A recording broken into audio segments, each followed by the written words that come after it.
잠시 뒤 이 새누리당 박근혜 후보가 제18대 대통령 선거 이 검찰 개혁안을 발표를 합니다. 네. 과연 어떠한 내용이 담겨 있을지 상당히 관심을 모으고 있는데요. 일단 자세한 내용 김경진 변호사와 함께 이야기 나눠보도록 하겠습니다. 안녕하십니까? 안녕하십니까? 네.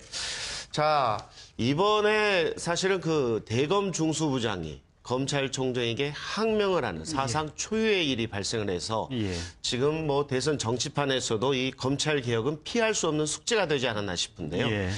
최근에 이 발생한 검찰 사태, 이 검찰 그 안팎에서는 어떻게 바라보고 있습니까? 그러니까 우선 지금 가깝게는 내곡동 특검 봤을 때 특검에 가서 뭐 금방 이렇게 밝혀질 것들이 사실은 대통령이라고 하는 권력의 어떤 핵심에 대한 문제다 보니까 검찰이 그냥 딸랑 진술서 하나, 그것도 누가 썼는지도 모르는 진술서 하나 받아가지고 그냥 무혐의 종결을 해버렸지 않습니까? 근데 특검 수사 시작하자마자 이게 뭐 6억 원이 현찰로 오고 갔다, 그 진술서도 뭐 청와대 직원이 뭐 대피를 했다, 뭐 여러 가지 얘기들이 나오는데 그만큼 이제 근원적인 문제가 현재의 검찰이 권력 집단이라고 하는 뭔가 이렇게 센 데는 세고 또 노무현 대통령 권력을 잃고 정권이 이제 반대파로 넘어가고 나니까 곧바로 수사 시작해서 결국은 자살에 이르게 됐지 않습니까? 그러면 권력을 잃은 집단에 대해서는 약하고 이런 인식들이 국민들이 강하게 있고 그래서 이제 김대중 대통령, 노무현 대통령 들어왔을 때 검찰에 대해서 뭔가 좀 개혁을 해보자. 특히 이제 포인트가 그 대검 중수부를 좀 뭔가 좀 근원적으로 바꿔보자. 이런 얘기들이 많이 오갔거든요. 근데 대검 중수부 같은 경우 이제 왜 문제가 되냐면 사실은 대검 중수부에서 정말 큰 사건 사정 또 대한민국의 어떤 높은 자리에 있는 또 재벌들에 대해서 사정을 잘 한 측면도 있는데 반면에 일반 국민이나 야당의 입장에서 보면 검찰총장의 바로 이제 밑에서 수사를 담당하는 것이 대검 중수부고 이 검찰총장은 대통령의 의중에 의해서 대통령이 가장 신뢰할 수 있는 사람이 이게 검찰총장과 중수부장으로 임명이 되다 보니까 그러면 대검 중수부에서 하는 수사 같은 경우는 청와대의 의중이 곧바로 실려서 수사가 이루어지는 것이 아니냐, 이제 이런 문제 때문에 상당히 좀 반론이 많았습니다. 그러다 보니까 계속해서 이제 대검 중수부의 어떤 직접 수사 기능을 폐지하고 일선 뭐 서울중앙지검 특수부라든지 뭐 부산지검 특수부 이런 특수부에서 수사를 하면 되는 것이고 또 검찰 자체 사정이라든지 청와대와 같이 직접 권력에 대해서는 고위공직자 비리수사처라고 하는 뭔가 청와대의 지위라든지 여기에 대해서 좀 떨어져 있는 독자적인 기구를 만들자, 이런 얘기들이. 그렇군요. 지금 저곳이 강릉시청에서 지금 박근혜 후보가 검찰 개혁안을 발표를 하려고 했는데 저 뒤에 계신 분이 안대희 정치쇄신위원장이죠? 네. 박근혜 후보는 그동안에 좀 검찰 개혁에 대해서는 어떤 입장을 보였습니까? 이제 주로 이 안대희 이제 정치쇄신위원장이 의견을 낸 것 같은데요. 안대희 위원장 같은 경우는 이제 그 대검 중수부장도 했고 또 대법관도 했고. 한번 이야기를 먼저 좀 들어볼까요? 존경하는 국민 여러분, 오늘은 검찰 개혁에 대한 구상과 정책을 말씀드리겠습니다. 검찰은 부패를 척결하고 국민의 인권이 보장되는 사회를 만들고 법과 질서의 확립을 위한 중추기관입니다.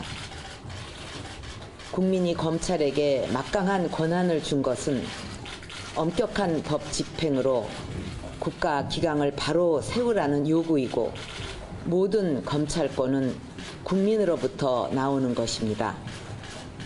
그러나 지금 우리 국민들은 검찰이 그 역할을 제대로 하지 않아 부정부패가 척결되지 않고 있고 정치적 영향을 심하게 받아 공정한 법 집행이 이루어지지 않고 있다고 느끼고 있습니다. 특히 최근에는 검찰의 존재 이유를 의심케 할 정도로 여러 가지 불미스러운 일들이 벌어지고 있고 그에 대한 검찰 수뇌부의 대응도 국민들을 실망시키고 분노케 했습니다. 저는 이 시점에서 우리 검찰이 과연 누구를 위해 존재하는지 다시 한번 성찰해보지 않으면 안 된다고 생각합니다. 역대 정권 역시 자신들의 이해를 위해 지금의 검찰 불신을 초래했고 일부 검사들의 정치권 줄서기에 한몫을 한 것은 아닌지 깊은 반성을 해야 합니다. 저는 제 자신이나 정치적 목적을 위해 검찰을 이용하거나 검찰에 부당한 영향력을 행사하는 일이 결코 없을 것임을 국민 여러분께 엄숙히 약속드리겠습니다. 아울러 검찰이 어떤 이유로도 정치권에 기대거나 눈치 보기를 한다면 이를 용납하지 않을 것입니다. 저는 대통령 후보로서 국민으로부터 나온 검찰권을 국민에게 되돌려 드리겠습니다. 더 이상 정치검찰, 특권검찰, 비리검찰이라는 말이 나오지 않도록 다음과 같은 검찰 쇄신책을 추진하겠습니다. 첫째, 검찰의 독립성과 중립성 확보를 위해 합리적이고 예측 가능한 인사제도를 확립하겠습니다. 검찰총장은 검찰청법에 따라 검찰총장 후보 추천위원회가 추천한 인물로 임명하고 국회 청문회를 통과하지 못한 사람은 임명하지 않겠습니다. 검찰인사위원회에 실질적인 권한을 부여해서 서울중앙지방검찰청 검사장 등 검사장들의 승진 및 보직 인사를 엄정하게 심사하도록 하겠습니다.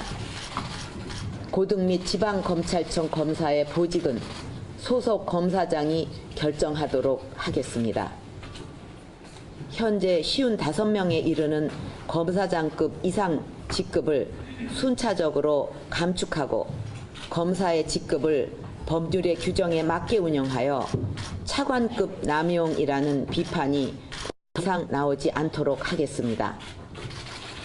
부장검사 승진심사위원회를 설치해서 모든 검사가 부장검사로 전원 승진하는 관행을 철폐하고 부적격자를 승진해서 제외하겠습니다. 검사의 법무부 및 외부 기관 파견을 제한하겠습니다. 법무부에는 특별한 사정이 없는 한 변호사 또는 일반직 공무원이 근무하도록 하고 검사는 본연의 직무에 충실하도록 하겠습니다. 이를 통해 법무부 또는 파견 기관을 통한 정치권의 외압을 차단하겠습니다. 또한 검사를 임용할 때 예비 후보를 선정해서 일정 기간 교육을 한 후 인성 심사를 거쳐서 검사를 선발하도록 하고 심사를 통과하지 못한 사람은 검사에 임용될 수 없도록 하는 방안을 제도화하겠습니다.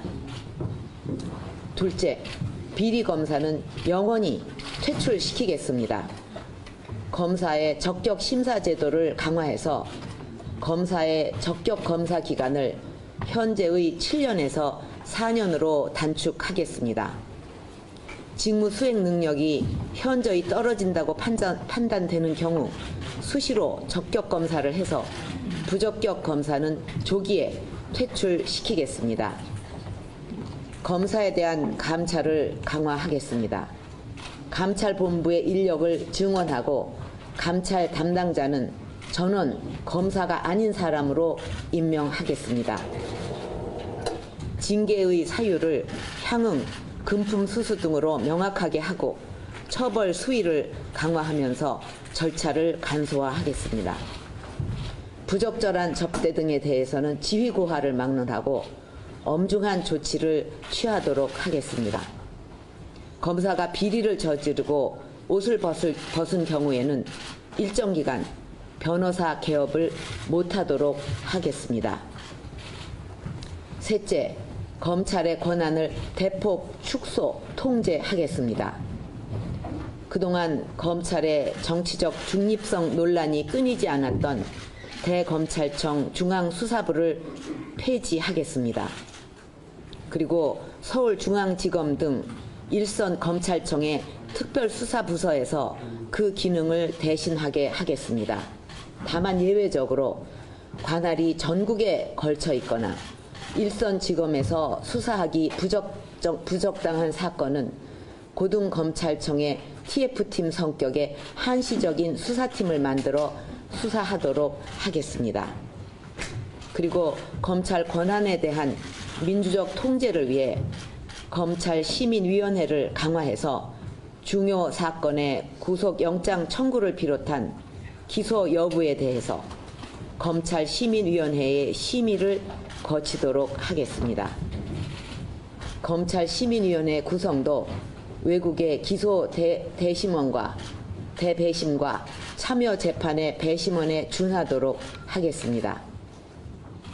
넷째, 검경 수사권을 조정하겠습니다. 검찰의 직접 수사 기능을 축소하겠습니다. 현장 수사가 필요한 사건을 포함해서 상당 부분의 수사는 검찰의 직접 수사를 원칙적으로 배제하겠습니다. 수사와 기소의 분리를 목표로 하되 우선은 경찰 수사의 독립성을 인정하는 방식의 수사권 분점을 통한 합리적 배분을 추진하겠습니다. 존경하는 국민 여러분, 이제 우리 검찰은 제자리로 돌아가야 합니다. 특권 의식과 도덕 불감증을 버리고 권력을 위한 검찰이 아니라 국민의 검찰로 거듭나야 합니다. 저는 오직 국민의 편에 서서 봉사하고 정의의 편에 서서 법과 양심에 따라 일하며 정치 권력, 경제 권력에 흔들리지 않는 검찰을 만들겠습니다. 그래서 단 한 사람의 국민도 억울한 일이 없도록 하겠습니다. 공정하고 엄격한 법 집행으로 무전유죄, 유전무죄, 무전유죄라는 말이 다시는 나오지 않도록 하겠습니다. 오늘 약속드린 검찰 개혁을 흔들림 없이 추진하고 이미 약속드린 상설특검제와 특별감찰관제를 도입해서 이 땅에 법과 정의를 바로 세우겠습니다. 감사합니다.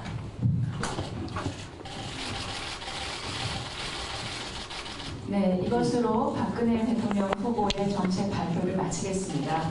자리를 이석하는 동안 자리를 정돈한 후 안대희 정치쇄신위원장께서 여러분들의 질문에 답을 하도록 하겠습니다. 네, 박근혜 대선 후보가 강릉시청에서 직접 검찰 개혁안을 발표를 했습니다.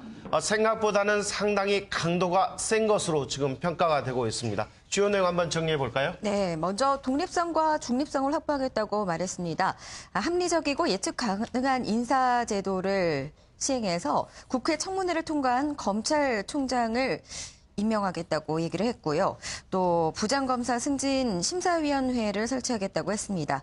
그리고 정치권의 외압을 차단하기 위해서 검사의 법무부 파견을 제한하겠다고 했고요. 네, 그런가 하면 이 검찰 권한 축소를 약속을 했는데 특히 당초에는 이 박근혜 대선 후보의 검찰 개혁에는 이 대검 중수부 폐지안이 없었는데 이번에 새롭게 좀 포함되는 그런 모습을 보였습니다. 그런가 하면 검경 수사권, 사실 그 경찰과 갈등이 상당히 심했는데 경찰의 수사권도 인정을 하겠다라고 해서 상당히 과감한 개혁안을 내놓은 것으로 지금 평가가 되고 있습니다. 네. 자, 김 변호사님께 좀 여쭤보도록 하겠습니다. 오늘 지금 방금 함께 들으셨는데 어떻게 보셨어요? 일단 상당히 전향적인 기존의 새누리당 입장에 비해서는 이제 뭐 중수부 폐지라든지 뭐 이런 부분에 대해서 이제 특별검사 상설화 정도만 그 정도의 입장을 가지고 있었는데 상당히 전향적인 것 같고 네.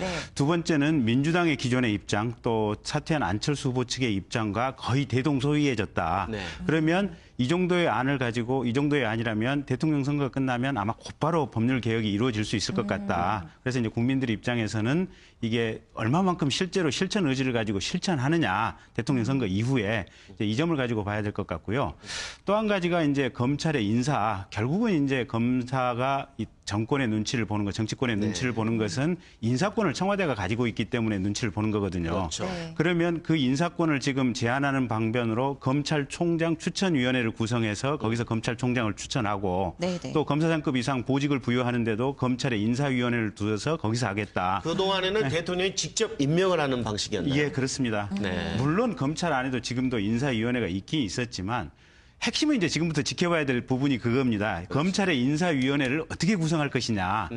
그러면 지금 대통령이 이제 결국은 이제 정권을 장악한 대통령이 자기 마음에 맞는 사람들로 인사위원회를 구성하면 네. 결국은 뭐 쓰리쿠션으로 한 번 더 돌아서 무실해지는 그냥 대통령 뜻대로 인사하는 시스템이 될 거니까 네. 결국은 구체적으로 인사위원회를 어떻게 구성할 것인지, 그러면 정말로 우리 사회 각계각층의 인물들, 또 야당의 의중도 포함된 이런 인사위원회가 구성이 돼서 정말 정권과 상관없이 검찰의 독립을 이룰 수 있는 인사위원회가 구성될 것인지 이 부분을 좀 지켜봐야 될 것 같고요. 네. 자, 그 두 번째로는 네, 비리 검사 퇴출에 대한 문제가 있었는데 예. 적격 심사 제도를 강화할 거라고요. 예, 이제 네. 기존에는 이제 법원 판사들 같은 경우는 10년에 한 번씩 재임용 심사를 받도록 돼 있습니다. 그래서 이제 숫자가 적기는 하지만 간혹가다 이 사람이 도저히 법관으로서 자질이 없다 싶으면 이제 탈락하는 숫자가 극히 일부 있었는데 검찰 같은 경우 이제 7년에 한 번씩 적격 심사 제도가 있었는데 사실은 검찰도 법원 못지않게 이 제도가 좀 유명무실했었습니다. 그냥 자연스럽게 통과가 되는. 다 그냥 거의 100% 통과되는 이런 시스템들이었는데 네. 이거를 아마 조금 더 이제 제도 운영에서 4년으로 단축해서 적격 심사를 하고 네. 또 이게 좀 적극적으로 좀 활용할 수 있는 그런 시스템이 돼야 되는데 다만 이 부분은 좀 양날의 칼인 것 같습니다. 네. 이 적격 심사 자체가 정권에 의해서 찍힌 사람들이 퇴출되는 그런 시스템으로 운영이 된다면 역시 또 하나의 어떤 정권에 예속될 수 있는 수단이고 반면에 정말로 어떤 이 사람이 정치적으로 뭐 눈치를 본다든지 또는 업무 처리 능력에 문제가 있다든지 이런 관점에서 적격 심사가 이루어져서 퇴출이 이루어진다면 정말로 건전한 검찰 또 날 서 있는 좋은 검찰로 운영이 될 텐데 그 부분은 이제 제도 운영에 관한 문제고 향후 정권이 어떻게 운영할 부분이니까 지켜봐야 되겠지만 어쨌든 박근혜 후보가 선의를 가지고 잘하겠다는 뜻에서 발표를 한 건 분명한 것 같습니다. 네. 자, 세 번째로는 이제 대검 중수부 폐지입니다. 예. 뭐 앞서서도 잠깐 말씀을 주셨습니다만 그동안의 정치권에서는 끊임없이 대검 중수부를 존속을 해야 되느냐, 폐지를 해야 되느냐를 가지고 예. 말이 많았었잖아요. 예. 왜 이렇게 그 관심을 끌었었고 이번 그 박근혜 후보의 이런 폐지 선언은 어떤 의미를 갖습니까? 그러니까 결국은 청와대가 이제 그 야당이라든지 또 학자들이 그렇게 주장하는 것은 이 대검 중수부의 수사에는 청와대의 의중이 실려 있다. 네. 이것 때문에 그렇기 때문에 우리 사회의 어떤 정치 권력의 최상층부 또 재벌의 최상층부에 대해서는 청와대의 뜻에 따라서 사정이 이루어질 수 있다. 이 우려 때문에 지금 이렇게 됐는데 이 박근혜 후보 발표는 앞으로는 그러면 내 뜻에 의해서 본인이 대통령이 되신다면 네. 최소한 대통령의 의지에 의해서 어떤 우리 사회 상층부에 대한 사정을 하지 않겠다. 결국은 검찰이 그 자체의 첩보와 그 자체의 능력에 따라서 사정을 하도록 전적으로 사정 권한을 돌려주겠다 이런 의미인 것 같고요. 그래서 이제 이 중수부를 폐지하는 대신에 이제 고등검찰청에 태스크포스를 둔다 뭐 이런 내용들인데 사실은 검찰 내부에서도 기존에 이제 그런 얘기들이 많이 있었습니다. 네. 또 지금 이제 일본 같은 경우는 현재 고등검찰청 단위로 해가지고 특수부가 설치가 돼 있거든요. 네네. 그래서 일본 특수부 하는 경우 이제 이렇게 정말 정치 권력에서 독립해서 수사를 잘 하고 있고 특수사를 잘하는 세계적인 대표적인 사례이기 때문에 아마 그 시스템을 우리나라에서 받아들인 것이 아닌가 네. 이렇게 보여집니다. 자, 그렇다면 이제 마지막으로 이제 검경 수사권 부분을 예. 좀 짚어봤으면 좋겠는데 어쨌든 뭐 얼마 전에도 사실 그 경우의 행사에 갔어서 이 예. 박 후보가 경찰 수사권의 독립성을 좀 인정하는 듯한 그런 발언을 했는데 예. 오늘 좀 확실히 좀 선언을 한 것 같아요. 예, 그렇습니다. 일단 경찰이 최고의 이제 공무원 조직 중에서는 최고의 유권자가 많은 유권자층이라는 그렇죠. 얘기도 있고 네. 또 한 가지는 경찰이 이제 자꾸 해서 검찰의 어떤 수사 지휘 또 이제 송치된 이후에 검찰의 직접 수사를 통해서 뭐 여러 가지 뭐 경찰의 수사 결론과 뒤바뀌는 면들도 있고 이제 이 점에 대해서 불만이 많았는데 가급적이면 1차 수사 경찰 수사대로 간다. 이제 이런 새로운 입장을 받아들인 것 같습니다. 네, 저희가 이렇게 그 대담을 나누는 도중에 이상돈 새누리당 정치쇄신특위위원장이 연결이 되었습니다. 안녕하십니까? 네, 안녕하십니까. 네. 네, 오늘 박근혜 후보가 검찰개혁 구상안 발표를 했습니다. 생각보다는 상당히 강도가 세다는 게 일반적인 평가 같은데요. 네. 어떻게 보셨습니까? 네, 그렇습니다. 네, 그 부분에 대해서는 논란이 있는 부분에 대해서 지난번에 우리 정치쇄신 특위에서 냈던 것보다 좀 그 후에 좀 상황 발전을 고려하셔서 보다 강력한 검찰개혁안을 밝히셨습니다. 네. 네. 그 당초에는 대검 중수부 폐지에 대해서는 다소 부정적인 걸로 알고 있었는데요. 오늘 이렇게 좀 전격적으로 포함된 배경은 뭐가 있습니까? 아무래도 근래 며칠 전에 있었던 검찰총장의 사퇴 사건, 그리고 그 건에 이제 단초가 되었던 비리검사 뭐 이런 문제가 있었죠. 네, 그러나 사실은 그 중수부 폐지를 하지 않겠다는 또 그리고 검경 수사를 갖다가 기본 골격을 두겠다고 이제 지난번에 쇄신특위에서 했던 것에 대해서는 이제 위헌 사유였을 좀 이론이 좀 있었습니다. 네. 네. 네. 그리고 한 주간 선거 전에 대한 얘기를 좀 더 나눠보겠습니다. 선거가 과거에 묻혀 있다, 너무 지난 정권에 대한 평가에 그쳐 있다, 뭐 이런 평가도 있던데 이명박근혜 프레임 어떻게 생각하십니까? 이제 그 주장은 별로 효과가 없을 겁니다. 4.16 총선에서도 그 야권에서 그런 주장을 했습니다. 한명숙 당시 그 대표가 우리 박근혜 후보가 그 당시에는 박근혜 위원장이죠. 이명박 정권의 그 조수석에 탔었다. 뭐 이렇게 주장을 했죠. 제가 그래서 조금 좀 유머가 섞여서 박근혜 위원장은 조수석에 탄 것이 아니라 하마터면 그 저 차에 한번 뭐 칠 뻔했다 뭐 이런 제가 그런 말도 좀 그 당시 한 적이 있습니다. 별로 효과가 없을 거라고 봅니다. 네. 네. 자, 지금 지지율 상황을 좀 보면 어쨌든 안철수 후보의 사퇴로 인해 가지고 박근혜 후보가 우세를 보이고 있습니다. 하지만은 오차 범위 내고 이렇게 사퇴를 했으면 좀 더 지지율이 더 좀 상승이 되어야 되지 않느냐, 그런 점에서 좀 우려가 나오고 있는데 이상돈 의원께서는 어떻게 보세요? 그 부분. 네, 이게 처음부터 이 선거가 이제 우리가 이렇게 쉽게 이길 수 있는 선거가 절대로 아닙니다. 지난번 4.16 총선 때에도 의석수에서는 우리가 이겼지만은 전체 투표에서는 오히려 좀 야권에 비해서 조금 지지 않았습니까요? 네, 그래서 우리가 이렇게 크게 이긴다고 생각하는 것 자체가 잘못된 겁니다. 그리고 안철수 후보가 사퇴했지만은 그 전에 여론조사가 단일화를 전제라고 했던 것이기 때문에 지금 추세는 그 전에 단일화를 전제로 했던 여론조사와 크게 다른 것이 없습니다. 그래서 우리는 끝까지 마음을 놓으면 안 되고 끝까지 유권자를 하늘처럼 모시는 겸손한 자세로 임해야 된다고 봅니다. 네. 네. 뭐 부동층이 많아진 시점에 안철수 캠프가 내일 해단식을 가지려고 하는데요. 야권에서 안철수 전 후보의 행동에 따라서 더 힘든 싸움이 될 수도 있을 것 같은데 이 점에 대해서는 어떻게 생각하십니까? 네, 아무래도 안철수 전 후보는 문재인 후보를 도울 것으로 생각하고 있습니다. 그러나 그 영향력은 예상보다는 크지 않다고 생각합니다. 아무래도 그래도 뭐 1% 남짓 정도는 움직일 수 있겠죠. 그러니까 그 점도 우리가 좀 조심해야 하겠습니다. 네. 네. 자, 우리 이 의원께서 보실 때는 안철수 후보가 적극적으로 지원에 나설 거라고 보세요? 어떻게 보세요? 네, 저는 안철수 후보가 현 정권을 심판하겠다고 몇 번씩 약속을 하고 또 자기가 단일 후보를 돕겠다고 약속했기 때문에 결국은 나설 것으로 봅니다. 그렇지 않게 되면은 안철수 후보는 사실상 정치적 승리가 끝나는 겁니다. 그러나 여기에 대해서 우리 측은 안철수 전 후보의 좀 진실 또는 그 허상을, 진실을 좀 밝혀내야 한다고 봅니다. 말하자면 안철수 전 후보는 거품이 많았다. 그래서 그런 것을 우리가 적극적으로 벗겨내면은 안철수 전 후보를 막연히 지지했던 유권자들이 중 상당한 많은 부분이 우리를 지지하게 될 것으로 봅니다. 네. 네, 알겠습니다. 오늘 말씀 고맙습니다. 네. 네. 자, 조금 전에 이제 이상돈 의원과 좀 이야기를 나눠봤는데 우리 김경진 변호사하고도 좀 이야기를 나눠보도록 하겠습니다. 좀 정치권 이야기 다시 돌아가도록 하겠습니다. 검찰 개혁안 부분에 대해서는 이야기를 좀 나눈 것 같고요. 지금 지지율 격차를 보면 앞서서 제가 여쭤봤지만 생각보다는 안철수 사태로 인한 박근혜 후보의 지지율이 그렇게 큰 폭으로 뛰지는 못했어요. 그건 왜 그럴까요?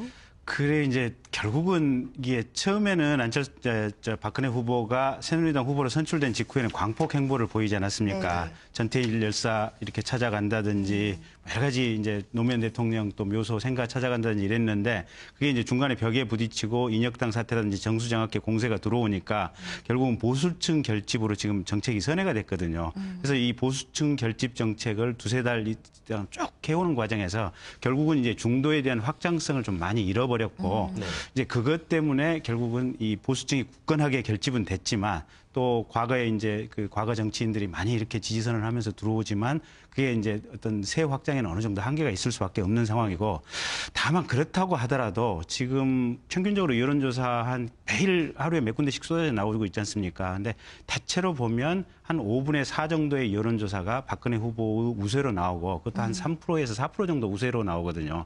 근데 이제 이게 실제 투표율을 감안했을 때 어차피 민주당 지지 성향은 20, 30대가 강하고 네. 50, 60대 이상은 새누리당 후보 지지 성향이 굉장히 강한데 이 50, 60대의 실제 투표율이 20, 30대의 투표율에 비해서 한 20% 이상 높기 때문에 그 전문가들 입장에서는 새누리당 지금 이 추세라면 오늘 투표한다면 박근혜 후보가 별 이변 없이 그냥 무난히 당선된다. 지금 이 전제하에 있고 그래서 새누리당 쪽에서는 어쨌든 캠프 안에서 사고 나지 마라. 사고 치지 마라. 그다음에 끝까지 좀 겸손한 모습을 보여라. 뭐 이렇게 이대로만 가자. 아마 이런 마음들이 좀 주변에 많이 깔려 있기 때문에 평소에 그 선거 유세 기간 중간에 보면 새누리당 대변인들에 의해서 가끔가다 좀 이렇게 독설들이 많이 튀어나왔는데 요새는 독설들이 그냥 거의 없어졌지 않습니까? 그렇죠. 얼마 예. 전에 김우성 총괄선대 본부장이 직접 문자를 뿌렸다고 그러더라고요. 네. 자중해라. 예. 네, 말 조심해라. 예. 네, 라고 얘기를 했다는데 어쨌든 선거가 초접전 양상으로 예. 치닫을 것 같은데 예. 집토끼만 잡아선 되지 않을 것 같습니다. 예. 좀 더 표 확장성에 대한 고민을 해봐야 되는 거 아닌가요? 예. 그래서 지금 중도층에 머물러 있는 사람들 또는 심지어는 그 뭐 자기가 지지할 후보를 정했기는 했지만 경우에 따라서는 변동 가능성이 있다라고 생각하는 사람이 한 20% 정도 까지 될 수 있다고 그래요. 그러면 20% 현재 유권자가 총 유권자가 4,050만 명이니까 20%면 810만 명 정도 되거든요. 근데 사실은 810만 명이면 엄청나게 큰 그쵸. 숫자입니다. 네. 그래서 지금 이제 물론 외형상으로 보면 그 양측 후 양 진영 모두가 지역 유세에 매몰돼 있다 보니까 이제 이런 점들이 조금 이렇게 좀 눈에 잘 안 띄기는 하지만 대체로 보면 일관된 원칙에 따라서 움직이는 것 같아요. 그게 뭐냐면 중도층에 있는 사람들이 이렇게 안철수 후보 지지자들, 과거에는 이제 정치에 무관심한 사람들이었는데 이번에는 오히려 정말로 뭔가 어떤 반박근혜 비문재인의 새로운 어떤 것을 추구하는 사람들이고 나이대로 보면 20대, 30대의 어떤 이런 연령층이기 때문에 이 사람들을 붙잡기 위해서 나름 노력을 하는 것 같아요. 그래서 새누리당 같은 경우는 안철수 후보에 대해서 계속해서 뭔가 측은지심을 불러일으킬 수 있는 말을 하지 않습니까? 이제 이해창 후보가 사실은 뭐 민주당의 꼬임에 넘어가서 어떻게 안철수 후보가 됐다라는 식으로 해서 이제 결국은 이 부동층에 있는 사람들이 심정적으로 안철수 후보하고 이렇게 싱크로를 하고 있으니까 이 민주당 쪽으로 못 가게 그냥 잡는 어떤 이런 워딩들이거든요. 거기에 덧붙여서 원희룡이라든지 나경원 이 젊은 세대에게 소구할 수 있는 이런 얼굴들을 이제 들이밀고 또 방금 이 검찰 개혁안도 나왔듯이 저게 지금 안철수 후보가 주장했던 내용이 거의 한 8할 이상이 들어가 있던 내용이거든요. 그래서 정치 개혁이라든지 사회 제도 개혁에 있어서 안철수 후보가 주장했던 부분을 거의 대폭 수용한다. 이 입장으로 가는 것이 이제 새누리당 입장인 것 같습니다. 네. 자, 그렇다면 사실은 민주당 입장에서는 어떻게든 이제 안철수 후보와 함께 가려고 하겠지만 예. 안철수 후보 입장에서는 굳이 민주당하고 함께 갈 필요가 있을까요? 왜냐하면 새누리당도 어차피 이 안철수 후보의 아이콘이라는 게 새정치인데 예. 이렇게 제3지대에 있음으로 인해서 새누리당도 이렇게 적극적으로 호응을 해오고 예. 민주당도 적극적으로 호응을 해오고 예. 물론 약속은 지켜야겠죠. 예. 그러니까 뭐 그 정권 교체를 위해서 뛰겠다는 것은 약속은 지키겠지만 예. 그렇다고 해서 민주당 안에 들어가 가지고 민주당 손을 꼭 붙잡고 하지는 않을 것 같은데. 그러니까 이제 안철수 후보 입장에서는 이제 어떻게 보면 본인이 캐스팅 보트를 쥐고 있다고 정치공학적으로 표현을 할 수도 있고 네. 또 일면 후보는 사퇴했지만 본인이 사실은 조금 뭐 이 표현이 이상하긴 하지만 흐뭇할 수도 있을 거예요.